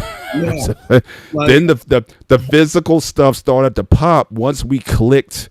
Clicked relationally, intellectually and spiritually that way. Then all these other aspects start to drive out. But it wasn't like when I saw her, it was like, oh my gosh, she's just so gorgeous or whatever. I wasn't in that realm. I wasn't even thinking about that. And like I said, she told me, it's like, yeah, I thought you were cute, but no more than that. And clearly I didn't have the body. I've definitely gotten bigger and more muscular and more filled out over time as we've been married, for sure. But it wasn't a physical attraction that was the driver that came it to us. It was a situation, scenario, and I'll be forever indebted to her friend, her office mate, for insisting or threatening. It felt more like a threat than anything that I take her out. And then, once we got to know each other and whatnot, then the attraction, the feelings, and the and all the other kind of stuff came in. Yeah, it's weird, but You're right. as you may say it's weird, honestly, I just think that you just got to play the numbers. I still, and a lot of people say I'm just an old Gen X guy. I still think the rules are the same. The only thing that changes, you may have more access and options through the social media places and the dating apps and whatnot. You still got to do the work. You still got to talk. You still got to probe. You still got to and take your shots. Oh, definitely. I think the thing that's weird now is that people don't want to take their shots. Mm-hmm. I mean, back in the day, me and Anton, it's tall, skinny, nerdy guys like us, we get rejected 9 out of 10 times. Yeah. You learn to build resilience because Exactly. And so if you're not willing to do that, then yeah, you're gonna be 40 just look at the whole scene as being, as you said, it's kind of weird now. And then people are so, like, again, you watch these pop the balloon shows or whatever. Oh God. People getting popped for, I mean, just the dumbest reasons. Definitely. The dumbest reasons guys are getting popped or girls getting popped because, just something about, I didn't like his shoes or he looks, I saw one this morning and the guy was like, oh, he looks a little bookish to me, like the kind of guy who likes to read books. And I'm kind of like, yeah, when I go on vacation, I like to turn up. I like to do whatever. He looks like the type of person he wants to be on the beach. And My thing is with these women who will go on these game dating shows, they're the fakest women out there you can find. Oh, Like you say, you. I'm sorry, Anton. definitely, because they're saying one thing, and then they're doing the complete opposite. And I'm like, wait a minute. You said you wanted this, and this.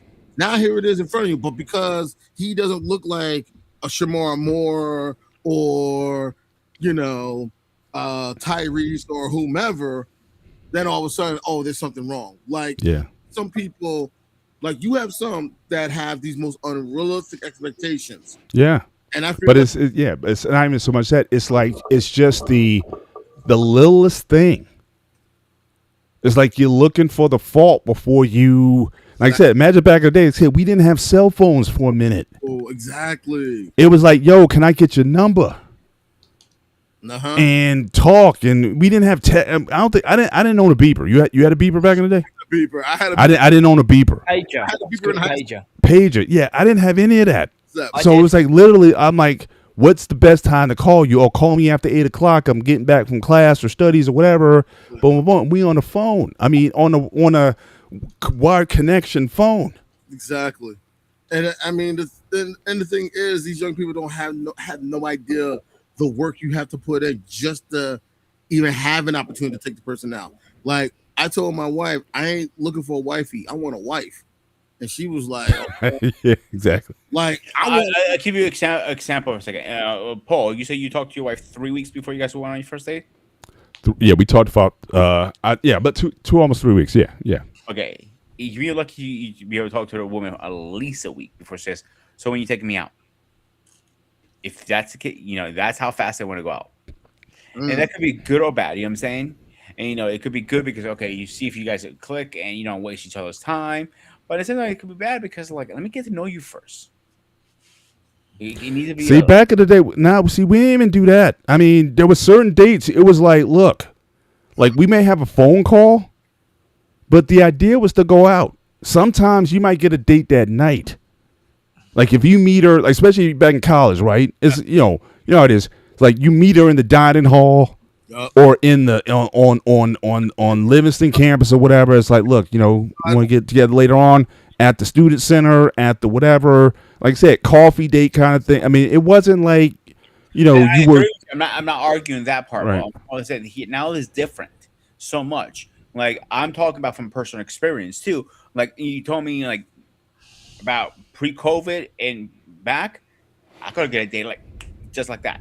Mm-hmm. like Now, forget it. I mean, like talking to my nieces and nephews, talking to some of my younger co-workers who were in their like early to mid 30s. They'll be telling me about some of the stuff that goes on. I'd be looking at them like, damn. It's like one of the things that I did show my wife that I was like serious of things I wanted to do. I pulled this out. Like, you're gonna be laugh. This is a Xerox copy, but I had a list of goals I wanted to accomplish in my Yep. life. Yep. Like, there are things I want to do. And Yep. I showed her that list, and she was like, "Oh wow, he's serious." And I remember 2 people at my job would tell me, "No, she really likes you." 2 of my friends.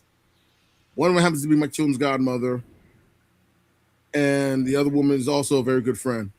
Both of them were like, "Yo, she's really into you." Seriously? Yeah, she's really into you. Okay.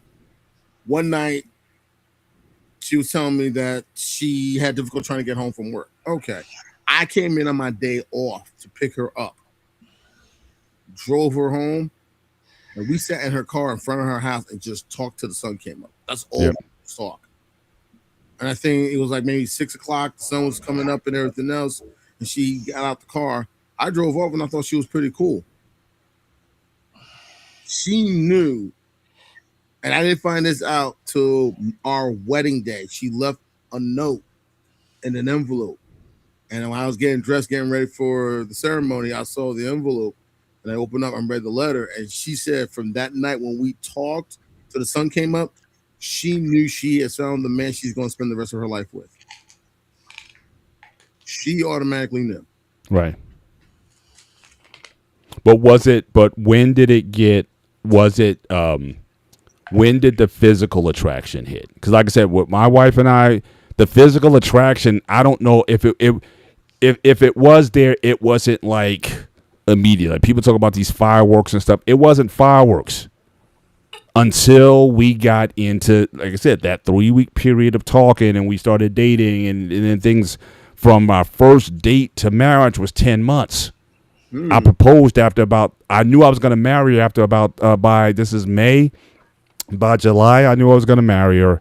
October, I proposed. So you're talking about 6 months from first date to proposal, and then everything else was just the marriage and the wedding that came later. But when did it become not intimate, but I'm just saying like physically, like the emotion? Okay, he's checking the boxes, goal oriented, smart, intelligent, thoughtful guy. But when did it become attraction, physical attraction? Like, was there like a time you can remember when that clicked? Because for us, it didn't click right away.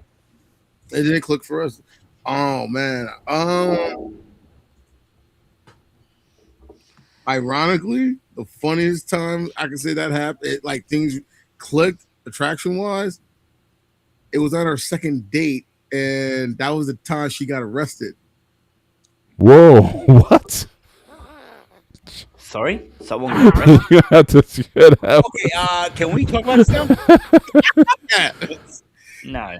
Yeah. Oh, okay. This is what happened. We were supposed to go to the movies on our second date, This has to be funny at least.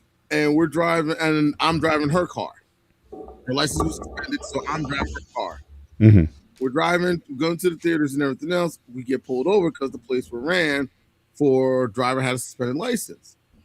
So cops pulled us over. I'm looking, I gave him my license. She had to show him her license. She's like, "Well, that's why he's driving. I know my license is suspended, but that's why he's driving it." So I'm like, "Okay." Fair enough.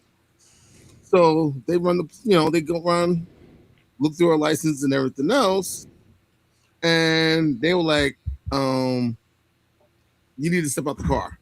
I'm like, "Okay, what happened?" I'm like, "Now, Who is this? Was this Clark? Where was this at? Nutley." Bad, just as bad. You don't see too many. I'm saying you don't see too many people like us up in Clark or Nutley. Stay out of Clark for sure. Oh, I know about that. Trust me. Yes, Nutley. And we're going to Clifton Commons to the movie. Oh my gosh. Oh my gosh. Yeah, so we get pulled over. So the cops are like, "Yo, you gotta step out." Okay, what's going on? So they're like, "Listen, we ran your licenses.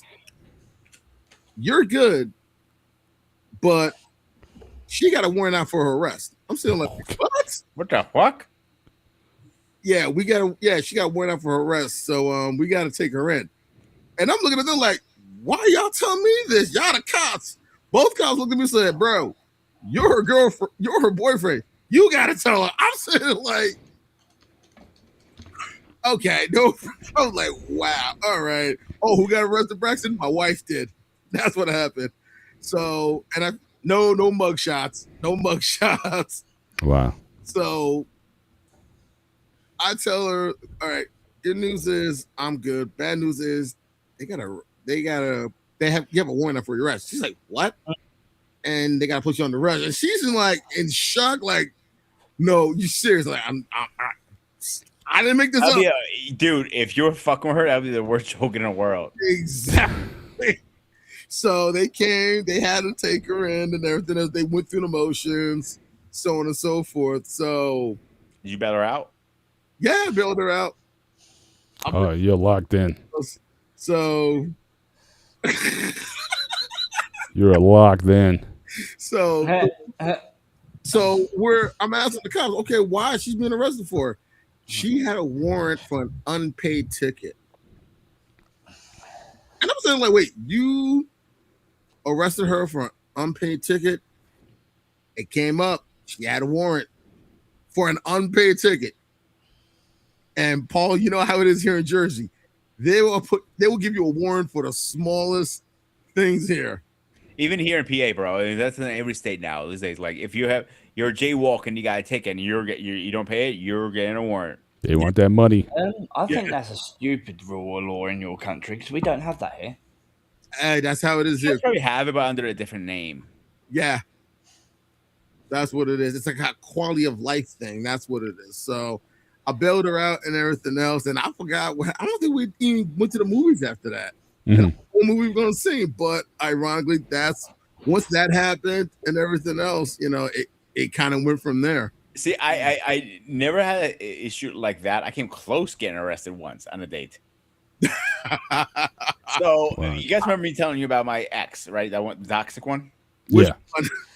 Yeah, that one I was engaged for 3.5 years. So Right. Yes. Okay. we had a few drinks. Not we were not toxic. I'm like maybe 1 or 2 beers tops. You know what I'm saying? Right. So it was getting a little frisky, if you could get my hint. Yeah. Yeah. So she goes, I know a spot. I'm like, I bet. She drives me somewhere. I didn't know. It was like no cars around. Like, okay. Got in the back seat. I'm getting some action. That's all I cared about at that moment. As I'm bucking her pants, I see a car come behind. I'm like, fuck, that is the cops. I got a knock on my window. I open the car. I go, and he goes, what the hell are you guys doing here? I'm like, nothing. Absolutely nothing. I'm like, we're just hanging out talking. That's bullshit. So he goes to me, okay, the car's still warm? I'm like, yes, we just parked here. He goes, I'm like, can you step out? I'm like, yeah, sure. He walks me back. He goes, can I search your car? I'm like, yeah, go for it. I don't have nothing fucking to hide. Yeah, I was trying to be a smart ass. I go, just watch out for the bazooka behind the front seat. He's looking at me. He goes, like, you're not funny. So he literally searches my car, comes back and goes, searches me, goes through my wallet and everything. How much money you got in there? I go, like 20, 40 bucks. I have no idea. I wasn't even counting. I had cash on me because I was drinking. You know what I'm saying? Right. He goes, how much you had to drink? I go, 1 or 2 beers. Around that area. I don't remember, to be honest. I'm not gonna lie to you. I had a few drinks. Like, are you okay taking a breathalyzer? I'm like, yeah, sure. He goes, blow, blow, blow, blow, blow. I'm like, dude, I can't fucking blow anymore. All right. So after that is done, he goes, "Here's what you guys were doing." Like, dude, I'm trying to get some pussy. You just cock blocked the shit out of me. Oh, I've got to send this. He's looking at me and goes, "At least you're fucking honest. All right, here's your license. Here's your keys. Just get out of here. I don't want to see you." Like, and he goes, and I drove away. I'm like, my heart was pounding. Like, I'm bump, bump. I'm like, I thought I was gonna arrest her for me. Like, I asked him, like, as I was walking away, like, why did you guys, why? This is game land. Like. This, you're not supposed to be here on Sunset. I'm like, motherfucker. I'm thinking to myself. I know what that means. Yeah, I've been in a similar situation. I got pulled by the old bill. I was a bit pissed, and I've always said 2 jobs a woman is when she's in a car. One's to look pretty, and the other one's for doing something else. I'm not allowed to say on stream. All right, it begins with a B. But we got pulled by the old bill. And he was just about to arrest me for drunk and disorderly and driving intoxicated with a vehicle, right? Lucky I just met this woman, right? And she pulls the copper aside and she's flaming pulled him into the bushes and started doing The bushes. knocking him off in the bushes. Right? And I'm like, what the fuck just happened? And I got off with everything. I just drove back home, pissed out. I'm like, what the hell just happened? Man. Well, I got crazy stories, but I think you beat me there, Greg. Yeah. Hey? I have some crazy stories, but damn, I think you Yo, outranked me just now. yo. But Anton, I want to go back to what you were saying earlier in your story. You were saying that I guess it was some friends or co-workers of your wife's, They were friends of mine, and they said she was into you. yeah, both of them noticed that. Now, did they ever tell you like what she was giving? I just find this fascinating. Like when a woman is into a guy, that's always been fascinating. Like even with my wife, like I said, she got into me after that first night we were talking. So we talked for 2 weeks. But when I told her, look, I'm celibate and I'm looking to get married, that was it. So wife school, no freaky files on this end here. We kept it clean until marriage. But that was that was it. And that totally changed me, like in terms of how, because any other guy she was dating up to that time, they always went because they were looking to do something and she wasn't giving it up. Right. Bottom line, it was like, look, I'm saving for marriage, right? So that is what really clicked, us physically or whatever. So I'm just curious about if, from what you know, like what made you then from nice guy, again, conscientious guy, to that guy. Was it, they said that night you were talking and she wrote the note? That was it? Yeah, basically that was it. Like, Wow. talk. Like I think what it was also was how I carried myself. I was not like a good number of the guys that she's dated. She told me there was something different about me. Right. And then when she noticed that, it was like, I think something just said to her, he's a keeper. Yeah. Like this is the kind of guy I'm looking for. And when she wrote that note and told me that, I was like, wow. She knew that night into that morning when I dropped her off and we just talked. And we talked about a multitude of things. And when she went inside, she, in the note said it, she knew I was the one. Now, how long did you guys date before you guys got married? We started dating, well, right around that. That's when we started to get, that's when we started dating from that point, especially after the arrest. After the arrest, I think it was more of like, okay, yeah, I'm gonna hold on to this guy. So we actually dated for about 4 years. Wow. A period about 4 or 5 years, and there was a period where we actually did break up. She broke up with me, and like within that 1 year gap, like she was talking to someone, I was talking to someone, things didn't work out with her. I was having my new relationship, and then things started to flake, and she came back into the picture. And then when the other woman decided to end things, it was like, what just happened here?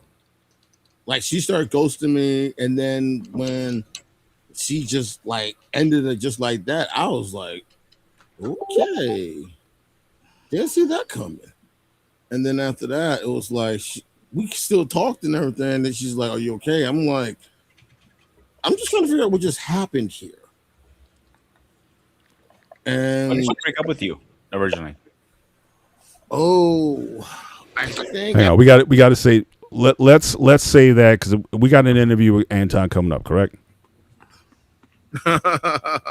Yeah, We should say that for the deep dive and save some of this for the when we have the one-on-one, as we usually do with the vets and everything. So we'll go over your whole life and background and whatnot, and we'll have a special section for. Then you know what, Paul? Let's get into our final thoughts then. How's that sound? Yeah, for sure, we can do that. But what I do find interesting about this last point. So again, I started out by saying that more times than not, it was the attractiveness, the looks that typically, again, get relationships started. that it helps you excel through business and other endeavors and whatnot, and get you the better service and all these things. So looks are important, and presentation is certainly, I believe, important. But it's interesting with me and Anton, it wasn't the looks per se that got us the relationships that we have, the longevity that they have, because again, certainly looks will fade over time, and life happens to everybody. So again, unless your relationship is based on the foundation of friendship and trust and communication and all those things that are put the those values and character, it won't last very long. And so, I think certainly for those who would argue that the personality is what makes the difference, certainly I can say for me and Anton, it certainly helped us to not only be people of character, but also find women of character, and allowed us to maintain our relationships over this period of time. So, I think depending on the arena that you're in, I think they're both important. If you can combine the looks and the personality together, I know certainly the journey of strength training, weightlifting, bodybuilding, whatever you want to call it, I know for me, it did a lot as far as changing my overall, not only my look physically, but how I felt about myself. It gave me swag to an extent, which my wife noticed. That, she would say, like, first few years I didn't have swag, but over time, it's like once I got serious into the gym and the weight and the muscle started coming on, she saw the body transformation. She was like, "You got some swag." It manifested in my personality and just how I see things, and my being more direct, because I wouldn't always be direct with people. And so those are definitely things that she noticed as well. So I think that both are, I think, essential if you want something long term. I think looks have their advantages, but again, long term relationships, yes, your personality, your character, that matters. No, I would say that. But again, without that though, at some point the looks have to come in, because again, you can get friend zoned. And like I said, me and Anton, we both have a lot of experience with the friend zone, which sucked. And I mean, college was awful for me. I dated very little in college because I was the friend to everybody, and I hated it. So until I got, my wife gave me a chance to become a stud. I'll say that. But yeah, but she bought the personality and the character and everything, and then I was able to build the body. The body came later, and that was, so certainly I'm grateful for that. So that's all I got. All right, Greg, you're muted, bud. Craig, you're on mute. Thank you. Sorry. I personally choose personality over looks, to be honest with you. Get looks. I've already had this discussion with Pete earlier. I personally go with personality over looks. If you get looks, it's a bonus. You're safe with person with personality. I can't think of any more. Sorry, Pete. I'm done. Nice and succinct. All right, thanks this was a very good topic, Peter. I got salute you for coming up with it. I know I came in a little bit later, and I did listen to the show, while taking care of everything behind the scenes. I'm always going to go with personality simply because I feel like it's a precursor to who you are and who you may become. And I took a lot of the things with personality that helped me build me to where I am. A combination of, setbacks and failures I had in college, and certain experiences that helped me out as well. And then once I joined the Army, thank you, Uncle Sam, for that, it helped build up the looks and everything else. And once it helped me build up the looks, it also helped me give me the confidence to never be afraid or never feel intimidated in any type of situation whatsoever. Once I start putting together both the looks and the personality, and also the help of, dating some older women who also showed me a few things here and there, it was hard not to get caught up. It was basically like it was a can't miss attraction. That's how they felt that what I became. And then I started using that, and I didn't let it go to my head and think I was better. I just still learned how to be myself, and I learned to be more comfortable with myself as well. And once that happened, everything else just happened on its own. So it's never going to happen when you want it to happen. It's always going to happen on its own. And from there, it's just learning how to stay grounded, learning how to stay level-headed, learning how to be mature, and learning how to evolve at the same time. And some people aren't willing to change. And sometimes I tell people this: if you're in a situation where you're tired of being friend zoned, you're tired of being not looked at and ignored, that's what's going to continue to happen. But if you want to be in those situations where you want to win people's, you want to get that type of attention, you want people to look at you, you want you want to be in a situation where a woman looks at you and says, "Oh, he looks cute." And I've had that happen too. You have to be willing to change, and not just physically, sometimes mentally, emotionally, spiritually, and sometimes financially. And if you're willing to put in the time and the work and put it all together, hey, who knows what happens? And that's all I got to say.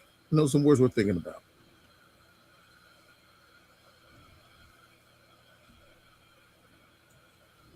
Not bad, guys. Thank you for coming up. Thank you for your input. So let's do a quick schedule update. Let me get my schedule up and running here. Oh, too far. Where are you? All right. So on Friday, we don't have no show tomorrow or on Thursday. But we should be starting. We're starting to really dial in on getting next gen training back. So if not by next week, definitely the week after that, me and Coach are collaborating. So we're putting together next stream of shows. So we're looking to get back into the swing pretty soon. So 2 weeks maximum, right? It looks in that way, yeah. All right. So we'll be back on Friday with Wrestling Talk with a Spartan. This week, we'll be talking about, because WrestleMania is coming around the corner. Me and Anton, we're wrestling fans, so I got to bring this topic out. WrestleMania's entries, better than the match. I want to talk about the best wrestling entries we have so far, ranked from first to last. It's going to be hard to rank which one's the best one, too. And Paul, if you like to join that one, you can more welcome to. So we can talk about from WrestleMania 1 to all the way to WrestleMania 40. Can't speak 42 because obviously 42 is not out yet. But then we're going to be back on Saturday with Operation Hangout with the best family TV show at all times, or they're not. Wow, that's going to be real interesting. Oh, that's going to be I feel like there's going to be an argument easily on that one. And Paul, you want to go over gray area this Friday? Yeah, so I'll give you the next two gray area shows. So again, we had a little bit of a mix up last week. We talked about interracial marriage, which was a great show. Certainly appreciated the conversation. So I would definitely encourage people to go back and watch that show. I think certainly some very good perspectives there. Next two shows since tax season. Hopefully you guys will file your taxes. You got 2 days left, I think, to get your taxes in. But we're going to talk about nonprofit organizations, the good, the bad, the ugly. And then we're going to talk about the next show after that. We're going to talk about just taxes in general, right? Tax rates, what's a good tax system. Maybe we should go to a flat tax. I know libertarians for years have been advocating for a flat tax. Get rid of all the red tape and loopholes and things like that or whatever, and have everybody pay their fair share of taxes. So it's going to be a general question on taxes, comparing how other countries, how they tax their citizens and whatnot as well. But they say that, there's two things in life is death and taxes. And so we want to talk about that. So that'll be 2 weeks from now. But, part of that discussion is going to be nonprofits and how a lot of times nonprofits, how they're able to exclude themselves from paying taxes and whatnot. But again, is it legit? And, should we look at nonprofits a little bit differently? Just given what we see out there with some of the abuses that go on. You got Some of these companies are billion-dollar companies, and their executives get paid tens of millions of dollars a year. And should a nonprofit be able to get away with that? And so we're going to be exploring that next week. So definitely looking forward to that combo. Yep. And on next Tuesday, we're coming back with love versus loyalty. Which one is truthfully matters? Oh wow. Yeah, that's gonna be an interesting one. And I want to put this on everybody's radar too. It's coming up soon. The next Saturday and the Saturday after that. So in the next 3 weeks, we're talking about now. Next Saturday, we're gonna be talking about the Call of Duty franchise. I think we haven't dive into it. So me and Anton, we're gonna dive in, and after that, we're gonna be going mano a mano, Call of Duty versus Battlefield. So me and Anton are definitely gonna dive in. I know Paul is gonna probably take the back burner. You might want to. I want to probably have you as my referee for that one. Okay. Okay. I need to get a referee shirt, like a striped shirt. I'm probably gonna order you one off Amazon. Yeah. So except that, what happened, dude? White and black T-shirt. Look like he just got. No, I want like a ref shirt, like polo shirt with the stripes on it or whatnot. I want to look official. Sorry. Let me see what I can find on Amazon for you. How's that sound? All right. Except that, guys, that's all we are upcoming. Except that, this was the Spartan Execute Network. I am the Spartan. He is Mr. Bennett, aka the President, the UK knucklehead eye down there, and obviously my man Anton. As always, stay fresh, stay safe, and I'll see you guys on the next one.